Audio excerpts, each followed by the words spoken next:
जय हिंद फ्रेंड्स, आप सभी का एक बार फिर से स्वागत है जीके मिलेनियर्स में। आइए आज हम बात करेंगे अगले सेट आर्मी जीडी के अगले सेट में। और अब हम बात करने वाले हैं आज पाँचवें सेट को, आर्मी जीडी के पाँचवें सेट में हम बात करेंगे। और आज हम बात करने वाले हैं जीके जीएस के जो भी 30 प्रश्न आपके पूछे जाते हैं वो सभी प्रश्नों को हम आज बात करेंगे। और वो भी बिल्कुल सिलेबस के अकॉर्डिंग, जिस तरह से आपके प्रश्न पूछे जाते हैं उसी बेस पर आपके सारे प्रश्न हैं। तो अंत तक आप बने रहेंगे, आपको बिल्कुल यहाँ से काफ़ी ज़्यादा फायदा होने वाला है। तो चलिए एक एक करके हम शुरू करते हैं उन सभी प्रश्नों को। इसमें से सबसे पहला यहाँ पे सवाल पूछा गया है कि हाल ही में संपन्न हुए 51वें भारतीय अंतर्राष्ट्रीय फिल्म महोत्सव में फोकस कंट्री का दर्जा किसे दिया गया है। तो इससे रिलेटेड जितने भी फैक्ट होते हैं, सबसे पहले इन सभी चीज़ों को आप जरूर याद रखेंगे, क्योंकि हम जानते हैं कि राष्ट्रीय अंतर्राष्ट्रीय फिल्म महोत्सव ये हर वर्ष कह सकते हैं कि हुआ है। जैसे पिछले बार 50वें अंतर्राष्ट्रीय जो फिल्म हुआ था वो गोवा में हुआ था, इस बार जो है वो गुवाहाटी में हुआ। इस तरह से अगर आपसे पूछा जाए कि फोकस कंट्रीज में कौन सा देश था, तो इसका सही आंसर होगा बांग्लादेश। तो याद रखेंगे, बांग्लादेश को इसमें फोकस कंट्री के रूप में बनाया गया था। आगे चलते इसमें अगला सवाल है कि हाल ही में जारी हैंडले पासपोर्ट में इंडेक्स में भारत जो है वो कह सकते हैं कि स्थान क्या रहा है। यहाँ पे क्या होता है कि सभी देश का पासपोर्ट जो वो चेक किया जाता है, सभी देश का जो पासपोर्ट होता है वो चेक किया जाता है, और कौन से देश का पासपोर्ट कितना ताकतवर है और कितना कह सकते हैं कि स्ट्रॉन्ग है, उसके बारे में थोड़ा सा यहाँ पे चेक होता है। तो उसी को लेकर यहाँ पे अगर जारी किया गया तो इसमें से पूछा जा रहा है कि भारत का पासपोर्ट जो है इसमें कौन सा स्थान है। तो याद रखेंगे, भारत इसमें 85वें स्थान पर है। तो भारत का पासपोर्ट जो है वो 85वें स्थान पर पूरे देश दुनिया में है। आगे चलते इसमें अगला सवाल पूछा गया कि दक्षिण गंगोत्री, मैत्री एवं भारतीय शोध केंद्र कहाँ पर अवस्थित है। तो सबसे पहले तो इन नामों को आप जरूर याद रखेंगे, दक्षिण गंगोत्री, मैत्री और भारती, ये तीनों नाम आप याद रखेंगे। तीनों में क्या है कि ये सभी तीनों जो है वो भारतीय शोध केंद्र हैं, जिसमें से सबसे पहला अगर पूछा जाए तो दक्षिण गंगोत्री, दूसरा था मैत्री और तीसरा जो है वो है भारती। ये तीनों जो है वो अंटार्कटिका में अवस्थित भारतीय शोध केंद्र हैं। तो इन सभी चीज़ों को आप याद रखेंगे। आगे चलते इसमें अगला सवाल पूछा गया है कि प्रथम ओलंपिक खेलों का आयोजन किस वर्ष किया गया था। अब यहाँ पे पूछा जा रहा है कि प्रथम ओलंपिक खेलों का। तो इस तरह के जब भी सवाल आपसे पूछा जाए कि प्रथम ओलंपिक खेलों का आयोजन किस वर्ष किया गया था, तो याद रखेंगे इसका जो सही आंसर होगा वो हो जाएगा आपका ऑप्शन ए, यानी 776 ईसा पूर्व में। 776 ईसा पूर्व में याद रखेंगे ये प्रथम ओलंपिक खेलों का आयोजन कहाँ पे किया गया था। तो यूनान या ग्रीस, देश भी नाम याद रखेंगे, यूनान या तो फिर ग्रीस देश की राजधानी ग्रीस में अवस्थित है। ग्रीस देश को ही यूनान के नाम से भी जाना जाता था। तो यूनान में हुआ था और इसका एक शहर था ओलंपिया। याद रखेंगे इसी शहर में यह हुआ था, जिसके कारण से इसी के नाम से इसका नाम जो है वो ओलंपिक रख दिया गया, क्योंकि सबसे पहला जो ओलंपिक खेल का आयोजन हुआ था वो यहीं पे ओलंपिया शहर में हुआ था, जिसके कारण से यहीं से वर्ड आता है ओलंपिक। तो याद रखेंगे प्रथम ओलंपिक खेलों का आयोजन किस देश में हुआ था, तो यूनान या तो फिर ग्रीस में। कब हुआ तो 776 ईसा पूर्व में। अब यहाँ से एक और चीज़ सवाल पूछा जाता है कि आधुनिक ओलंपिक खेलों की शुरुआत किस वर्ष हुई। तो आधुनिक ओलंपिक खेलों की शुरुआत जो हुआ है वो 1896 ईस्वी से माना जाता है। यहाँ पे आधुनिक ओलंपिक खेलों का हम बात कर रहे हैं, लेकिन अगर प्रथम ओलंपिक पूछा जाए तो वो 776 ईसा पूर्व होगा। तो दोनों चीज़ याद रखना है, प्रथम अगर पूछे तो 776, और अगर आधुनिक पूछे कि आधुनिक ओलंपिक खेलों का आयोजन कब हुआ था, तो ये हो जाएगा 1896 ईस्वी में। ये भी याद रखेंगे, एथेंस, ग्रीस की राजधानी जो है वो एथेंस, यहाँ पे ही आयोजित किया गया था आधुनिक ओलंपिक खेल, और यहीं से ओलंपिक की शुरुआत जो है वो आधुनिक ओलंपिक खेलों की शुरुआत मानी जाती है। तो आगे चलते इसमें अगला सवाल जो पूछा गया है वो है संयुक्त राष्ट्र की सुरक्षा परिषद में अस्थायी सदस्यों की संख्या कितनी है। अब यहाँ पे पूछा जा रहा है आपको अस्थायी सदस्य। तो सबसे पहले तो याद रखेंगे कि सुरक्षा परिषद में कुल कितने सदस्य होते हैं। तो कुल सदस्य इसमें जो होता है वो 15 सदस्य होता है। इसमें से 2 पार्टों में बटा हुआ है, 5 जो होते हैं वो अस्थायी सदस्य और 10 जो होता है वो अस्थायी सदस्य होता है। 5 अस्थायी ये सदस्य जो होते हैं वो हमेशा के लिए फिक्स है, ये हमेशा अस्थायी रूप से रहते हैं। इन देशों में अगर पूछा जाए कि नाम अगर पूछा जाए तो एक एक करके नाम हम लिख दे रहे हैं, सबका आप याद रखेंगे। सबसे पहले आपके आ जाएगा अमेरिका, अमेरिका के बाद आ जाएगा ब्रिटेन, अमेरिका के बाद ब्रिटेन, ब्रिटेन के बाद है रूस, रूस के बाद है फ्रांस, रूस के बाद है फ्रांस और अंतिम है चीन। अगला जो आ जाएगा वो आपका आ जाएगा चीन। तो ये 5 ऐसे देश हैं जो कि अस्थायी सदस्य के रूप में माना जाता है। तो सवाल यहाँ से उठता है क्या भारत इसका अस्थायी सदस्य नहीं है? तो याद रखेंगे संयुक्त राष्ट्र की सुरक्षा परिषद में भारत जो है वो अभी तक अस्थायी सदस्य नहीं बन पाया है। इसका कई कारण है, क्योंकि इसमें चीन जो है वो बार बार वीटो पावर अपना यूज़ कर लेता है, जिसके कारण से चीन कभी भी नहीं चाहता कि भारत जो है वो अस्थायी सदस्य, यूएन का अस्थायी सदस्य या सुरक्षा परिषद का अस्थायी सदस्य बने, जिसके कारण से इन 5 में से कोई भी अगर ऑब्जेक्शन कर देता है कि ये देश नहीं बनेगा, इसमें 5 देश की सहमति होना चाहिए, तभी भारत जो है वो कह सकते हैं कि अस्थायी सदस्य बन सकता है। इसमें से तो कुछ ऐसे देश हैं जो कि इसका समर्थन कई बार किए हैं, जैसे अमेरिका, रूस और फ्रांस। ये 3 देश तो कई बार कर चुके हैं, कई बार ब्रिटेन भी कर चुका है, लेकिन सिर्फ चीन के कारण से अभी तक भारत जो है वो अस्थायी सदस्य नहीं बन पाया है। तो याद रखेंगे इनमें 5 देश जिस दिन समर्थन देगा उसी दिन भारत जो वो अस्थायी सदस्य के रूप में बन जाएगा। अब यहाँ से क्या पूछा जा सकता है कि अस्थायी सदस्य, हाल ही में भारत को फिर से 8वीं बार जो है वो अस्थायी सदस्य के रूप में चुना गया है, भारत को 8वीं बार। तो ये भी सवाल आपसे पूछा जा सकता है कि भारत को इनमें से कौन सी बार जो है वो अस्थायी सदस्य या संयुक्त राष्ट्र की सुरक्षा परिषद में अस्थायी सदस्य के रूप में कौन सी बार जो है वो चुना गया है? तो 8वीं बार चुना गया है। तो इस तरह से आप सभी चीज़ों को आप याद रखेंगे। इसमें जो सवाल पूछा गया कि अस्थायी सदस्यों की संख्या पूछा जा रहा है, तो इसका सही आंसर हो जाएगा 5। आगे चलते हैं, अगर कुल पूछा जाए तो 15, अस्थायी सदस्य बोले तो 5 और अस्थायी पूछे तो 10। अगला सवाल है कि लक्षद्वीप की राजधानी कहाँ पर अवस्थित है? तो लक्षद्वीप की राजधानी जो है वो कावारती है, जबकि आप जानते हो कि दमन और दीव और दादर एवं नगर हवेली, ये दोनों की राजधानी जो वो एक करके ये दोनों राज्य को एक साथ मिला दिया गया है और उसकी राजधानी जो रखा गया है वो दमन रखा गया है। तो याद रखेंगे इसकी राजधानी जो दमन रखा गया है, दादर और नगर हवेली और दमन और दीव का। फिर उसी तरह से पोर्ट ब्लेयर, तो ये याद रखेंगे अंडमान और निकोबार की राजधानी है, अंडमान निकोबार की राजधानी है याद रखेंगे पोर्ट ब्लेयर। अंडमान निकोबार की राजधानी है पोर्ट ब्लेयर, जबकि लक्षद्वीप की राजधानी कावारती है। ठीक है, इस तरह से सभी जो भी जितने भी देश है और राजधानी है, उन सभी देश और राजधानी भी आपको याद होना चाहिए, और साथ ही साथ जितने भी भारत के राज्य हैं उनके भी राजधानी आपको पता होने चाहिए, खास करके पूर्वोत्तर राज्य जितने भी हैं, जो कि उन सभी राज्यों के बारे में भी आपको पता होना चाहिए। अगला सवाल है कि नाटो का मुख्यालय कहाँ पर अवस्थित है? नाटो का मुख्यालय कहाँ पर अवस्थित है? तो ये भी काफ़ी अच्छा सवाल है और इसका सही आंसर होगा ब्रुसेल्स। अब यहाँ पे सवाल उठता है कि ब्रुसेल्स है कहाँ पे? तो याद रखेंगे यह बेल्जियम की राजधानी है ब्रुसेल्स। बेल्जियम की राजधानी है ब्रुसेल्स, यहीं पे अवस्थित है नाटो का मुख्यालय। तो याद रखेंगे अगर पूछा जाए कि नाटो का मुख्यालय कहाँ पर अवस्थित है, तो इसका सही आंसर होगा बेल्जियम की राजधानी ब्रुसेल्स में। याद रखेंगे विश्व स्वास्थ्य संगठन, विश्व व्यापार संगठन, कितने भी संगठन जो है वो जेनेवा में अवस्थित है। जैसे आपको पता होगा कि आज है 7 अप्रैल और 7 अप्रैल को हम जानते हैं कि विश्व स्वास्थ्य दिवस के रूप में भी मनाया जाता है। विश्व स्वास्थ्य दिवस के रूप में भी मनाया जाता है विश्व स्वास्थ्य दिवस। इसका जो मुख्यालय है वो जेनेवा में अवस्थित है। विश्व स्वास्थ्य संगठन, विश्व व्यापार संगठन और भी कई ऐसे महत्वपूर्ण संगठन जो वो जेनेवा में अवस्थित है। आगे चलते इसमें अगला सवाल है, गौतम बुद्ध द्वारा ज्ञान प्राप्ति की घटना क्या कहलाती है? तो गौतम बुद्ध के द्वारा ज्ञान प्राप्ति की घटना क्या कहलाता है?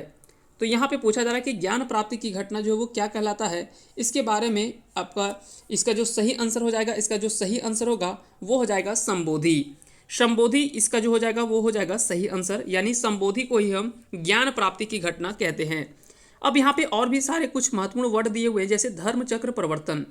तो ये जो धर्म का प्रचार किया करते थे, सम्मेलन किया करते थे, और जो पहला बार जो उन्होंने कह सकते हैं कि धर्म का जो संगठन एक किया था और प्रचार प्रसार जो हुआ था, उसी को धर्म चक्र प्रवर्तन के नाम से भी जाना जाता है। एक है यहाँ पे महाभिनिष्क्रमण यानी गृह त्याग। जब जानते हैं कि गृह त्याग की घटना जो है वो बौद्ध धर्म में जो है वो महाभिनिष्क्रमण के रूप में जाना जाता है। वहीं अगर बात करें महापरिनिर्वाण, तो ये कह सकते हैं कि निधन का या मृत्यु को महापरिनिर्वाण के नाम से भी जाना जाता है। तो इन चारों पॉइंट को आप जरूर याद रखेंगे। आगे चलते इसमें अगला सवाल है कि नागरहोल राष्ट्रीय उद्यान किस राज्य में अवस्थित है। नागरहोल राष्ट्रीय उद्यान किस राज्य में अवस्थित है? तो इसका सही आंसर होगा ऑप्शन सी, यानी कर्नाटक में। कर्नाटक में अवस्थित है नागरहोल राष्ट्रीय उद्यान। अगला सवाल है कि गुप्त संवत की स्थापना किसने की थी? गुप्त संवत की स्थापना किसने की थी? याद रखेंगे 320 ईस्वी। 320 ईस्वी में जो है वो इसकी शुरुआत होती है। 320 ईस्वी में इसका शुरुआत होता है गुप्त संवत का। अगर आपसे पूछा जाए कि यह किसके द्वारा स्थापना किया गया था गुप्त संवत की, तो ये भी काफ़ी अच्छा सवाल है और इसका सही आंसर हो जाएगा ऑप्शन बी, यानी चंद्रगुप्त प्रथम के द्वारा। अब यहाँ पे चंद्रगुप्त मौर्य को लेकर आप कंफ्यूज नहीं होंगे, क्योंकि चंद्रगुप्त मौर्य जो है वो मौर्य वंश से संबंधित है, जबकि चंद्रगुप्त प्रथम और चंद्रगुप्त द्वितीय ये गुप्त वंश से संबंधित है। साथ ही साथ समुद्रगुप्त ये भी कह सकते हैं कि गुप्त वंश के काफ़ी प्रतापी राजा के रूप में माना जाता है, और कुमारगुप्त ये जितने भी शासक हैं ये सभी गुप्त वंश के शासक हैं। साथ ही साथ याद रखेंगे चंद्रगुप्त द्वितीय को ही विक्रमादित्य के रूप में भी माना जाता है। विक्रमादित्य के रूप में भी चंद्रगुप्त द्वितीय को माना जाता है। तो याद रखेंगे गुप्त संवत की शुरुआत जो वो चंद्रगुप्त प्रथम के द्वारा किया गया था। अब यहाँ पे दो और सवाल पूछे जाते हैं, एक है विक्रम संवत और दूसरा है शक संवत। एक है शक संवत और दूसरा है विक्रम संवत। अब यहाँ पे दोनों सवाल जो वो पूछे जाते हैं। विक्रम संवत की शुरुआत जो है वो 58 ईसा पूर्व में हुआ था। 58 ईसा पूर्व में हुआ था। वही अगर बात करें शक संवत तो 78 ईस्वी में इसकी शुरुआत होती है। तो इस तरह से दोनों पॉइंट आप याद रखेंगे। इसके अलावा साथ ही साथ एक और संवत आपसे पूछा जाता है हिजरी संवत।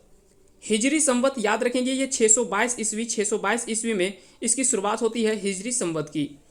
तो इन चार संवत आपसे पूछा जा सकता है। गुप्त संवत ये चंद्रगुप्त प्रथम के द्वारा शुरू किया गया था जो कि 320 ईस्वी में। हिजरी संवत ये 622 ईस्वी में शुरू किया गया था, जबकि विक्रम संवत ये 58 ईसा पूर्व में, जबकि शक संवत जो है वो 78 ईस्वी में शुरू किया गया था। आगे चलते इसमें अगला सवाल है कि कोझिकोड का प्राचीन नाम क्या है? कोझिकोड का प्राचीन नाम क्या है? ये भी काफ़ी अच्छा सवाल है और इसका जो सही आंसर होगा वो होगा ऑप्शन बी, यानी कालीकट। इसका सही आंसर हो जाएगा ऑप्शन बी, यानी कालीकट। अब आपसे सवाल बन सकता है कि कालीकट है कहाँ पे या कोझिकोड है कहाँ पे? तो याद रखेंगे यह केरल राज्य में अवस्थित है। केरल में ही अवस्थित है कोझिकोड या कालीकट। अब कालीकट से एक चीज़ आपको याद होगा कि 1498 ईस्वी में वास्को डिगामा जो है वो सबसे पहले, वास्को डिगामा जो कि एक पुर्तगाली थे, ये सबसे पहले जो है वो कालीकट के तट में ही, केरल के कालीकट तट में ही सबसे पहले वास्को डिगामा जो वो पहुंचा था। तो इस तरह से याद रखेंगे, यहाँ से भी इन प्रश्नों को आप याद रखेंगे। आगे चलते इसमें साथ ही साथ त्रिवेंद्रम जो है ये केरल की राजधानी है। यहाँ पे एक शोध केंद्र भी अवस्थित है और साथ ही साथ इन सभी चीज़ों के बारे में आप याद रखेंगे। आगे चलते इसमें अगला सवाल जो पूछा गया है वो है पूना समझौता किस वर्ष हुआ था? पूना समझौता किस वर्ष हुआ था? तो इसका सही आंसर हो जाएगा ऑप्शन ए, यानी 25 सितंबर 1932 को। 25 सितंबर 1932 को पूना समझौता हुआ था। आगे चलते इसमें अगला सवाल है कि दास कैपिटल पुस्तक के रचयिता कौन है? दास कैपिटल के पुस्तक के लेखक कौन है? तो कार्ल मार्क्स इसका सही आंसर हो जाएगा, कार्ल मार्क्स। अगला सवाल है कि रूस का राष्ट्रीय खेल क्या है? रूस का राष्ट्रीय खेल क्या है? यह भी काफ़ी अच्छा सवाल है और इसका सही आंसर होगा शतरंज। शतरंज जो है वो रूस का राष्ट्रीय खेल है। रूस देश का जो राष्ट्रीय खेल है वो है शतरंज। अब अगर पूछा जाए कि रूस की राजधानी कहाँ पे है, तो याद रखेंगे रूस की राजधानी है मास्को। रूस की राजधानी कहाँ पे है? तो मास्को इसका सही आंसर हो जाएगा। आगे चलते इसमें अगला सवाल है कि विश्व जनसंख्या दिवस कब मनाया जाता है? विश्व जनसंख्या दिवस कब मनाया जाता है? तो 11 जुलाई को विश्व जनसंख्या दिवस के रूप में मनाया जाता है। तो याद रखेंगे 11 जुलाई इसका सही आंसर हो जाएगा। आगे चलते इसमें अगला सवाल है कि कवकों का अध्ययन क्या कहलाता है? कवकों का अध्ययन क्या कहलाता है? इसके पहले आप देखेंगे कि 15 क्वेश्चन जो होता है वो जीके का होता है, यानी जनरल नॉलेज का होता है, जबकि 15 क्वेश्चन जो होता है वो जनरल साइंस का होता है। जनरल साइंस का होता है। तो आगे जितने भी सवाल आएंगे वो सारे साइंस के सवाल आएंगे। तो चलिए देखते हैं एक एक करके सारे प्रश्नों को, और ये भी काफ़ी इंपॉर्टेंट सवाल है। अगर पसंद आएगा तो इस वीडियो को लाइक ज़रूर कर दीजिएगा। इसमें सवाल पूछा गया कि कवकों का अध्ययन क्या कहलाता है? माइकोलॉजी, माइकोलॉजी, एंटेमोलॉजी, नेफ्रोलॉजी या फिर जेनेटिक्स।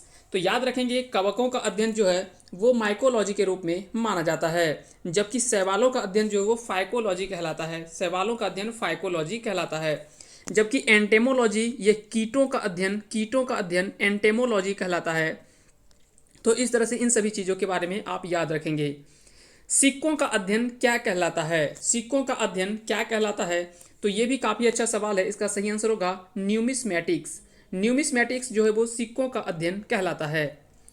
अगला सवाल है कि सेलुलर और मॉलिक्यूलर जीव विज्ञान केंद्र कहाँ पर अवस्थित है?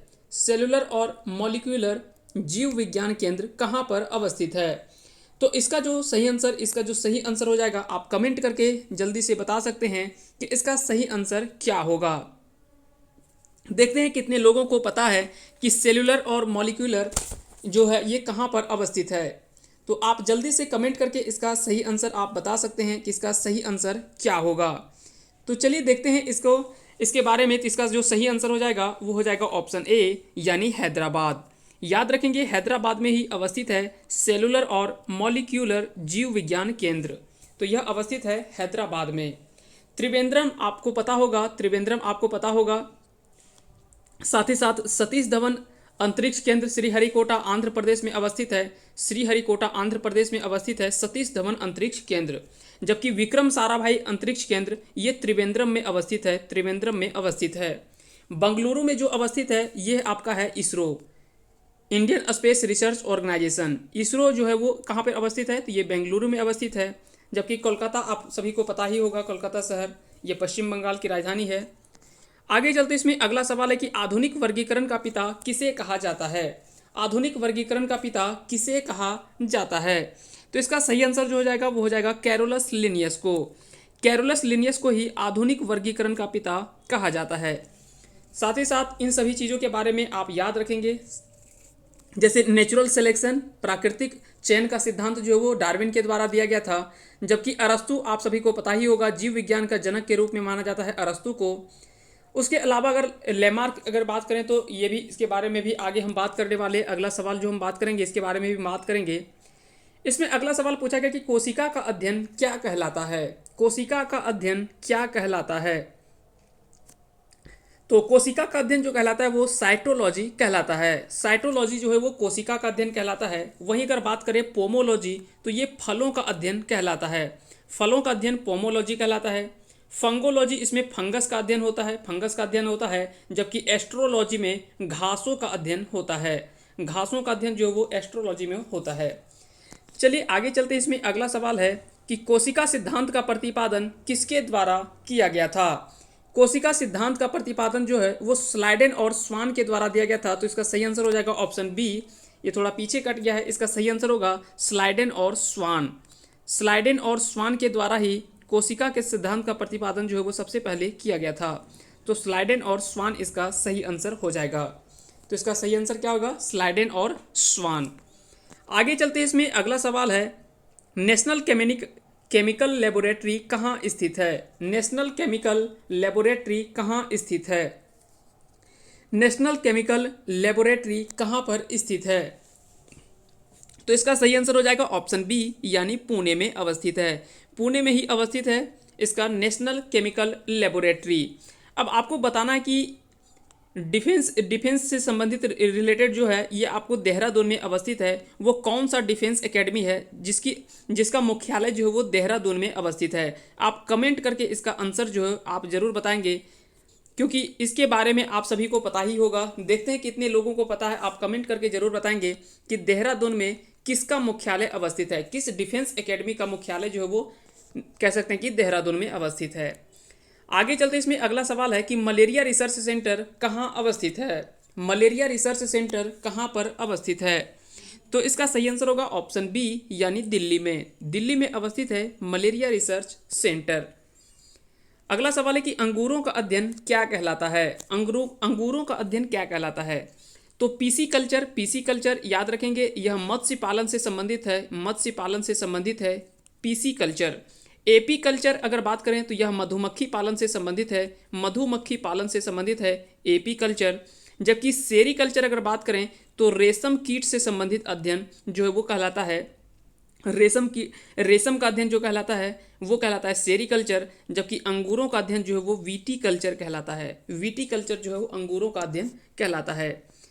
अगला सवाल है कि नेत्र रोग का चिकित्सक क्या कहलाता है, नेत्र रोग का चिकित्सक क्या कहलाता है, यानी कह सकते हैं कि आंख से संबंधित जो भी डॉक्टर होते हैं उनको किस रूप में माना जाता है या किस तरह के स्पेशलाइज्ड डॉक्टर जो है वो माना जाता है। तो ये भी काफ़ी अच्छा सवाल है। तो इसका सही आंसर आप कमेंट करके बता सकते हैं। तो इसका सही आंसर जो हो जाएगा वो होगा ऑप्शन बी, यानी ऑप्थेल्मोलॉजिस्ट। ऑप्थेल्मोलॉजिस्ट जो है वो कहलाता है आँखों से संबंधित नेत्र रोग के जो चिकित्सक होते हैं उनको ऑप्थेल्मोलॉजिस्ट के नाम से जाना जाता है। अगला सवाल है कि किस विज्ञान में पक्षियों से संबंधित अध्ययन किया जाता है। तो यहाँ पे जो सही आंसर हो जाएगा वो हो जाएगा ऑर्निथोलॉजी। ऑर्निथोलॉजी जो है वो पक्षियों से संबंधित अध्ययन कहलाता है। ओस्टियोलॉजी ये तो आपको पता ही होगा। ऑप्टिक्स ये आंखों से संबंधित है। सिस्मोलॉजी ये भूकंप से संबंधित अध्ययन है। तो इस तरह से इन सभी चीज़ों के बारे में आप सभी को पता है। तो एक एक करके आप सभी चीज़ जितने भी अध्ययन हैं यहाँ से एक सवाल आपको डेफिनेटली एग्जाम में पूछा जाता है। अगला सवाल है कि कीटों से संबंधित विज्ञान की शाखा क्या कहलाती है, कीटों से संबंधित विज्ञान की शाखा क्या कहलाती है। तो कीटों से संबंधित अध्ययन जो कहलाता है एंटेमोलॉजी कहलाता है। ऑर्निथोलॉजी ये पक्षियों से संबंधित है। इक्थियोलॉजी ये मछली पालन से संबंधित है। आगे चलते इसमें अगला सवाल है आधुनिक वनस्पति विज्ञान के जनक किसे कहा जाता है, आधुनिक वनस्पति विज्ञान के जनक किसे कहा जाता है। तो इसका सही आंसर होगा ऑप्शन बी, यानी कैरोलस लिनियस को। जबकि वनस्पति विज्ञान के जनक जो है वो थियोफ्रेस्टस को कहा जाता है। लेकिन यहाँ पे सवाल पूछा जा रहा है कि आधुनिक वनस्पति विज्ञान, तो आधुनिक वनस्पति विज्ञान का जनक जो होगा वो होगा कैरोलस लिनियस। तो इसका सही आंसर हो जाएगा ऑप्शन बी। अगला सवाल है कि जंतु विज्ञान का जनक किसे कहा जाता है, जंतु विज्ञान का जनक किसे कहा जाता है। तो जंतु विज्ञान का जनक किसे कहा जाता है। तो इसका सही आंसर आप कमेंट करके बता सकते हैं कि इसका सही आंसर क्या होगा। तो याद रखेंगे इसका सही आंसर होगा ऑप्शन ए, यानी अरस्तु। अरस्तु को ही जंतु विज्ञान के जनक के रूप में माना जाता है। जबकि एक और यहाँ पे सवाल पूछा जाता है कि वनस्पति विज्ञान का जनक, तो ये थियोफ्रेस्टस को कहा जाता है। थियोफ्रेस्टस को जो है वो कहा जाता है वनस्पति विज्ञान का जनक। जबकि जंतु विज्ञान का जनक ये कहलाता है अरस्तु। अरस्तु जो है वो जंतु विज्ञान के जनक कहलाते हैं। अगला सवाल है कि होमोसेपियंस किसका वैज्ञानिक नाम है, होमोसेपियंस किसका वैज्ञानिक नाम है। तो याद रखेंगे होमोसेपियंस जो है ये मनुष्य का वैज्ञानिक नाम है। मानव का जो होमोसेपियंस जो है ये, और साथ ही साथ याद रखेंगे यहाँ से एक चीज़ और पूछा जाता है कि द्विनाम पद्धति किसके द्वारा दिया गया था। तो याद रखेंगे लिनियस के द्वारा ही दिया गया था द्विनाम पद्धति, जिससे कह सकते हैं कि किसी भी व्यक्ति का जो वैज्ञानिक नाम लिया जाता है वो इसी आधार पर लिया जाता है, और इन्होंने ही सबसे पहले इसके बारे में बताया था। अब यहाँ पे एक एक करके जितने भी ऑप्शन हैं इन सभी ऑप्शन में भी आप समझ सकते हैं। इसमें से याद रखेंगे कि होमोसेपियंस ये मनुष्य का कह सकते हैं कि वैज्ञानिक नाम है। मेढक का वैज्ञानिक नाम राना टिग्रीना कहलाता है। राना टिग्रीना जो है ये मेढक का अध्ययन कहलाता है। याद रखेंगे राना टिग्रीना इसका सही आंसर हो जाएगा। और अगला इसमें पूछा गया कि बाघ तो ये प्लेथेरा टाइग्रिस के नाम से जाना जाता है ये बाघ का। और आप कमेंट करके बताएंगे कि गुलाब का वैज्ञानिक नाम क्या कहलाता है। अगला सवाल है और आज का अंतिम सवाल है, और इसका आंसर आप कमेंट करके जरूर बताएंगे इसका सही आंसर क्या होगा। सवाल है कि डुरंड कप किस खेल से संबंधित है, डुरंड कप किस खेल से संबंधित है। हॉकी से, क्रिकेट से, टेनिस से या फुटबॉल से। साथ ही साथ याद रखेंगे यहाँ पे दो चीज़ आपको कमेंट करके बताना है कि डुरंड कप खेल किस वर्ष शुरू हुआ, किस वर्ष इसकी शुरुआत होती है और किस खेल से संबंधित है। तो ये दोनों बताना है कि कब इसकी शुरुआत होगी और किस खेल से संबंधित है। ये दोनों आप कमेंट करके हमें बताएंगे। और उम्मीद करते हैं कि आज का ये वीडियो सेशन आप सभी को पसंद आया होगा। अगर पसंद आया होगा तो इस वीडियो को लाइक कर देंगे, साथ ही साथ अगर चैनल पे नए हैं तो चैनल को सब्सक्राइब कर दें और बेल आइकन को प्रेस कर दें, क्योंकि इसी तरह का वीडियो हम लेकर आते रहेंगे। जब तक आपका एग्जाम नहीं होता तब तक कंटिन्यू ये जो है वो टेस्ट सेशन आपका चलता रहेगा। और जल्द ही हम मैथ्स और रीजनिंग का भी हम सेट लाने वाले हैं। और उसके बाद जो है वो अंतिम का जो 10 दिन होगा, अंतिम का जो 10 सेट होगा वो आपका फुल लेंथ टेस्ट होगा। तो अंतिम का जो 10 टेस्ट आपको हम देंगे वो बिल्कुल फुल लेंथ टेस्ट देंगे, और वो भी बिल्कुल ऐसा सेट होगा जो कि हूबहू आपको कई सारे सवाल वहाँ से देखने को मिलेगा। तो ये लास्ट के 10 सेट आपको मिलेंगे, और इसके बाद हम मैथ्स और रीजनिंग के भी आपको सेट जो है वो प्रैक्टिस जल्द ही हम अवेलेबल करवा देंगे। तो चलिए, आप सभी को बहुत बहुत धन्यवाद अंत तक बने रहने के लिए। जय हिंद, जय भारत।